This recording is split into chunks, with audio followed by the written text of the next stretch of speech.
বিএনপিকে আওয়ামী লীগের দিকে ছেড়ে দেওয়ার চেষ্টা করতেছে। বিএনপিকে খাটো করে বাংলাদেশে কোনো রাজনৈতিক সিদ্ধান্ত জনগণের পক্ষে সিদ্ধান্তকে বাতিল করতে পারবে না। কারণ আমি দেখছিলাম একটা জিনিস, সামনে ক্যামেরা সেট করে আমার যে হাজার হাজার ভালো কর্মী আছে এখানে, সব কর্মী তো আর খারাপ না, তাই না?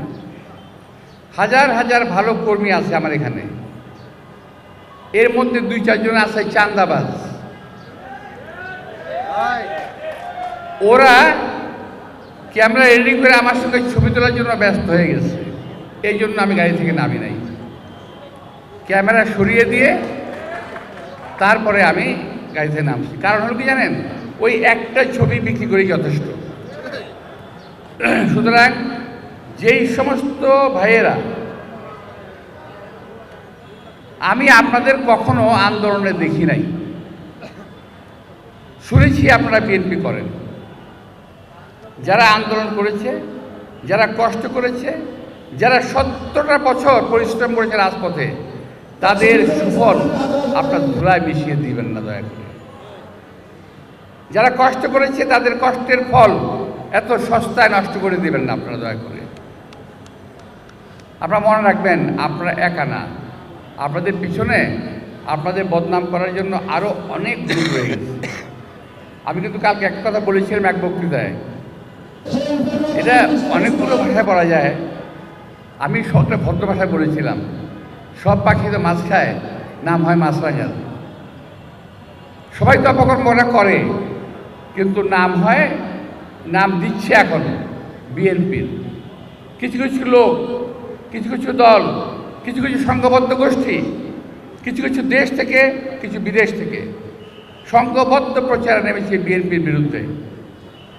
সংঘবদ্ধ, এখান থেকে আমাদেরকে সাবধান হতে পারে।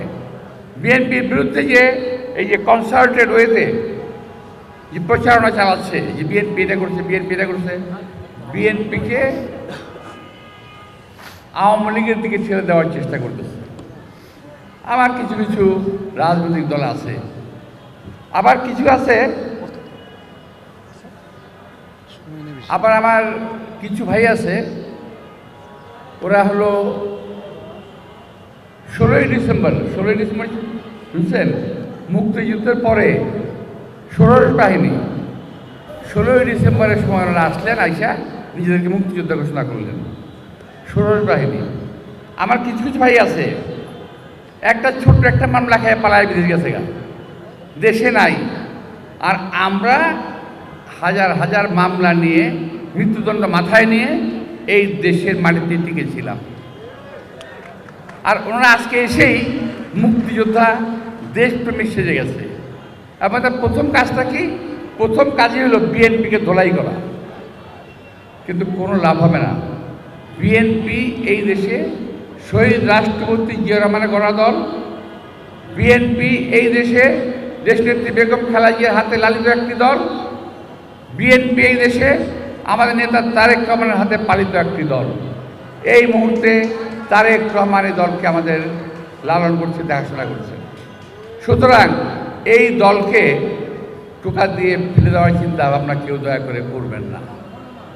অনেকে ভাবছেন, যা ভাবছেন করে ফেলবেন না। বিএনপিকে অবজ্ঞা করে, বিএনপিকে খাটো করে বাংলাদেশে কোনো রাজনৈতিক সিদ্ধান্ত জনগণের পক্ষে সিদ্ধান্তকে বাতিল করতে পারবে না। বিএনপি কথা বলে, 17 বছর কথা বলেছি জনগণের জন্যে। বিএনপি 17 বছর রাজপথে লড়াই করেছে, বিএনপির অনেক রক্ত ঝরেছে, বিএনপির নেতাকর্মীরা জেল খেলেছে। এখানে এমন একজন নেতাকর্মী নাই যারা জেলে যায় নাই।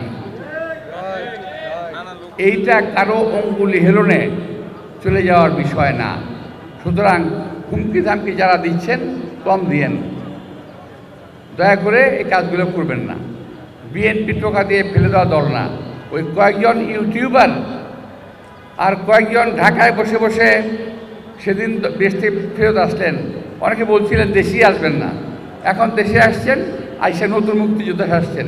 বিএনপির বিরুদ্ধে কথা বললেই লাভ, কথা বলতেছে না। দয়া করে এগুলো ছাড়েন। ভালো হয়ে যান সবাই। আমার দল এবং দলের বাইরে যারা আছেন বিএনপিকে ধ্বংস করার জন্য লাগছেন, তাদের সবাইকে বলবো দয়া করে আপনারা সবাই ভালো হন, আসেন সম্প্রীতির রাজনীতি করি, আমরা দেশটাকে ভালোবাসি, সবাই মিলে দেশটাকে ভালোবেসে গড়ে তুলি। সুযোগ পেলে একটা দলকে ল্যাং মেরে ফেলে দিবেন, ওই কাজটাকে দয়া করে করবেন না।